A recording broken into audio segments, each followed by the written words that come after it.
Hi all. A few months ago, I wanted to try something new and went to a hair styling about a consultation to get hair extensions. She said, because she was just starting out, they'd charge me the model price, $1,750 plus $300 tip, including the 20 extensions. I was about 9 months pregnant at the time and really feeling like crap, so I was really wanting to lift my spirits. I dipped into my savings and decided to trust the stylist who promised it would be worth it. Well, after the first week of getting the extensions put it in, they were sliding all over my head. I let her know. She said she'd fix it. So I went back and she fixed it.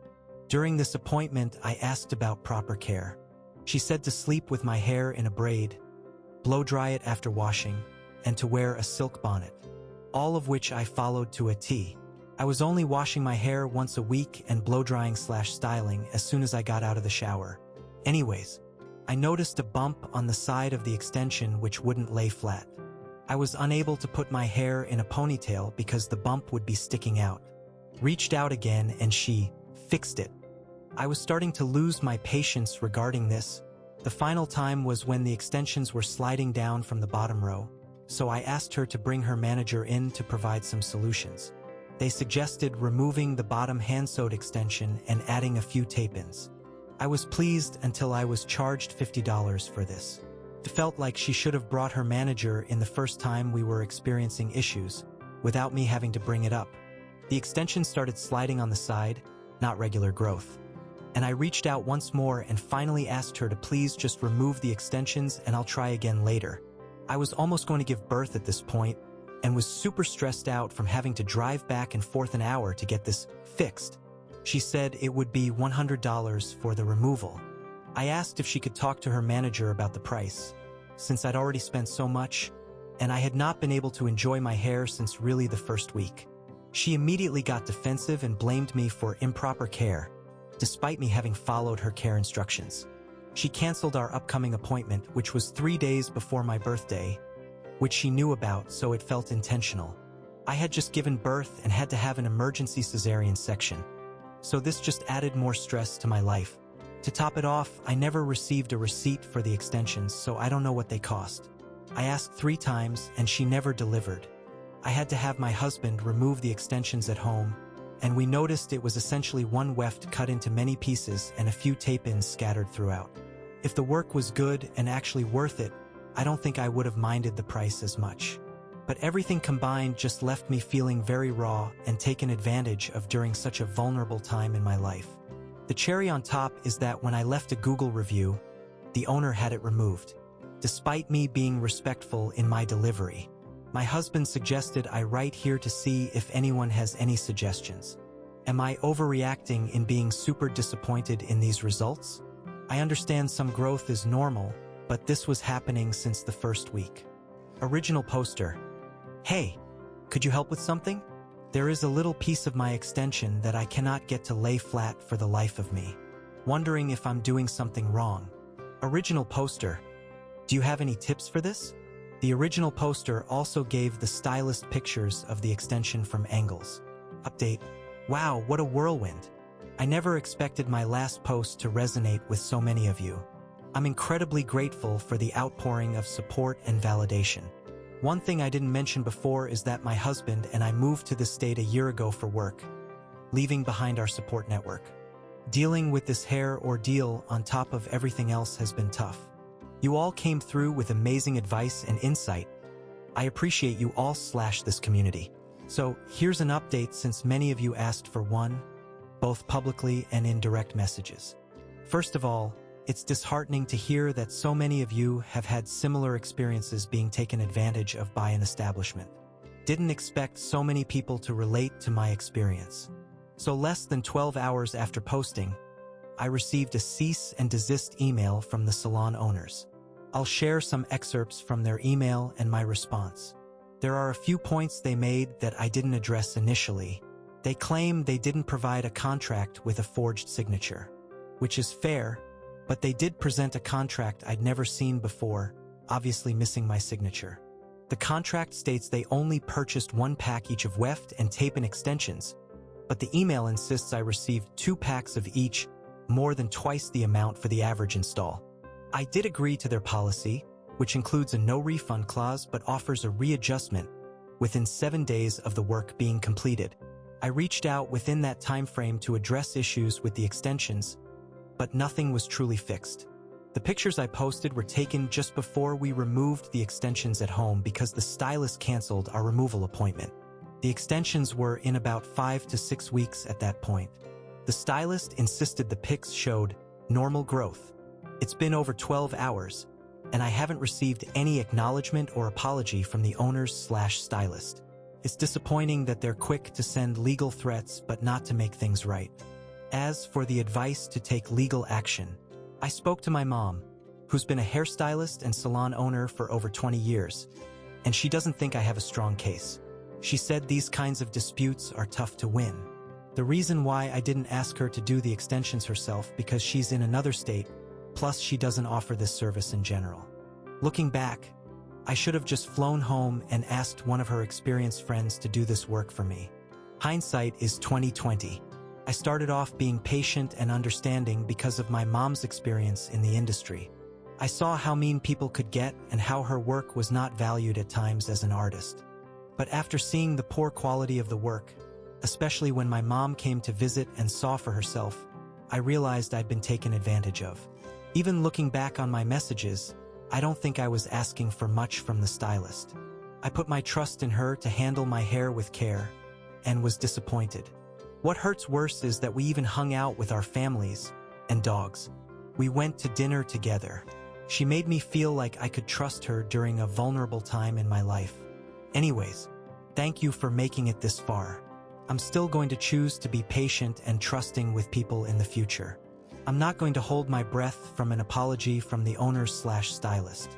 They've already pocketed my money and could probably care less about me as a person.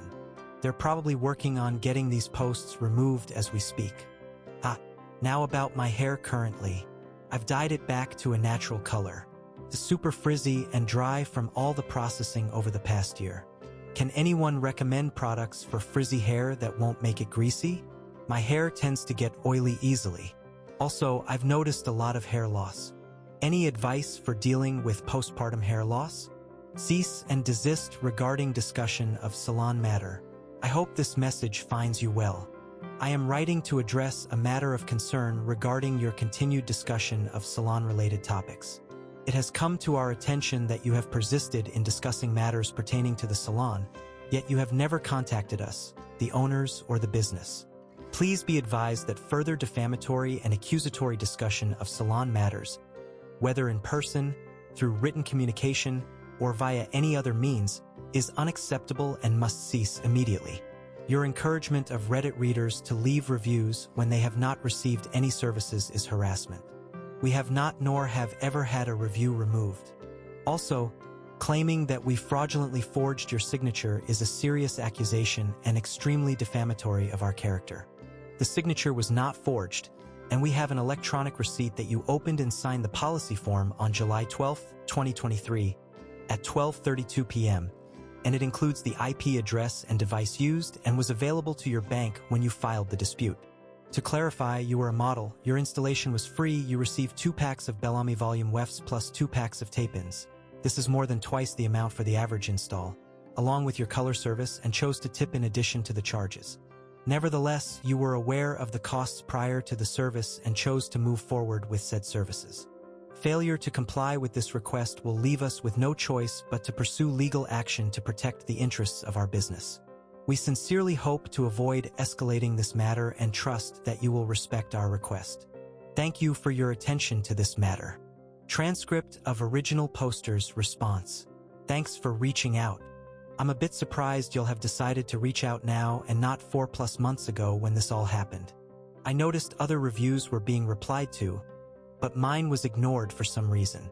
I also let her know she could share my feedback with y'all, and still no one reached out.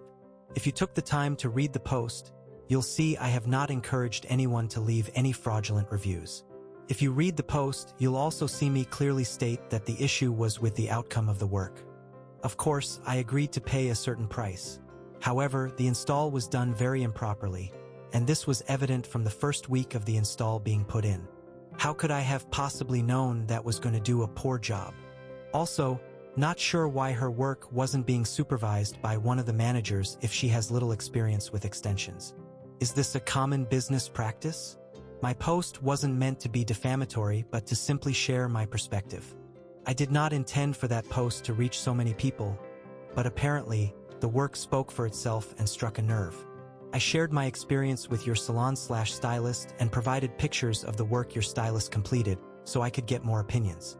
If posting pictures of the work your stylist produced makes the salon look bad, that's not really within my control. The public opinion is out of my hands. As a business, you'd think you'd stand by the integrity of your work or else make it right. It would be great if we could reach a compromise outside of court. What I'm looking for is acknowledgement that the install was done improperly and an apology for refusing to take accountability, as well as an apology for the emotional distress that was caused during my most vulnerable time. I'd appreciate an apology from both the owners and Redacted. I've been receiving a lot of messages asking for an update, and it would be great if I could let people know the owners/stylist apologized/took accountability and that we will be dropping this and moving on. Looking forward to hearing what you have to say regarding reaching a compromise. If you're not willing to apologize, that is understandable. However, if so, I ask that you do not contact me again or I will have to consider that contact harassment. At the very least, I hope your team reads the post and is able to implement new business practices to protect any future clients from having to go through something similar with your salon/stylist. I hope at the very least the feedback is finally received. I gave your salon/stylist a second, third, and fourth chance to make things right, and instead of rectifying, your stylist metaphorically closed the door in my face. That's not right. That's no way to treat a paying client.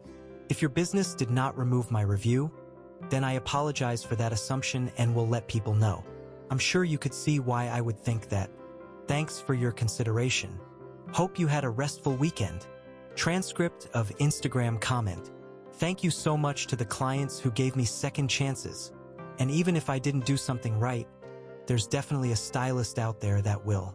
Also, we would much rather you tell us you don't like something than never come back or leave a bad review. We feel just as bad as you do when things happen and want nothing more than a chance to make things right. It helps us learn from mistakes, because even after years of doing hair, we're still learning, and it helps build trust and a lasting relationship with you guys. Original poster. Hey, could you talk to your manager about the price of the removal tomorrow? I'm going to be completely honest after I had some time to reflect. I don't think it's fair that I was charged last time I went in, since it was essentially to fix an issue that's shown up since after the first week of getting the extensions put in, especially since I paid basically $2,000 for it. I know the prices aren't on you and on your managers. Between you and I feel the ball was dropped on their end a few times. I feel I've been pretty patient and understanding since you gave me a discounted price, and I know you're just starting out, but your managers should have jumped in from the first time we met again to fix the sliding extensions. It's on them and their lack of supervision, in my opinion, and that resulted in me having to return to the salon multiple times, make the 1-hour drive to and from, while in my third trimester. Original poster. That combined with being charged last time after I had asked to have them removed. I'd have rather just paid the $100 last time and be done with it until I felt better. Original poster. So that combined with the lack of transparency in prices.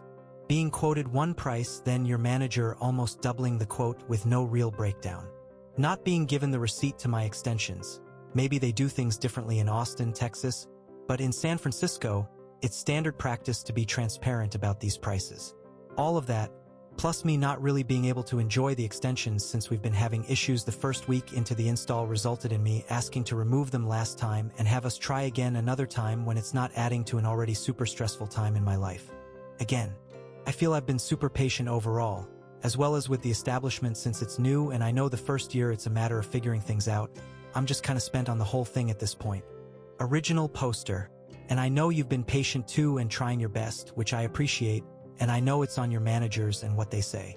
So feel free to share this feedback with them if you'd like. I'm super happy you're at a place where you can grow your career, and I'm rooting for the success of the salon.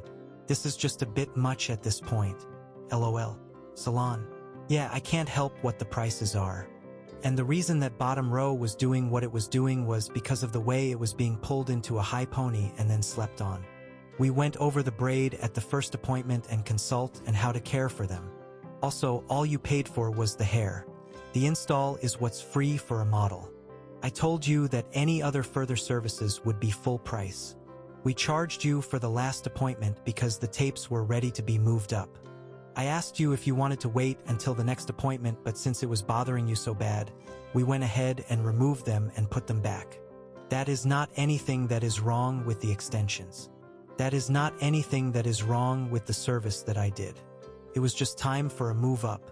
My bosses both agreed that it was not an improper install, and it was how the extensions were being slept on for the bottom row.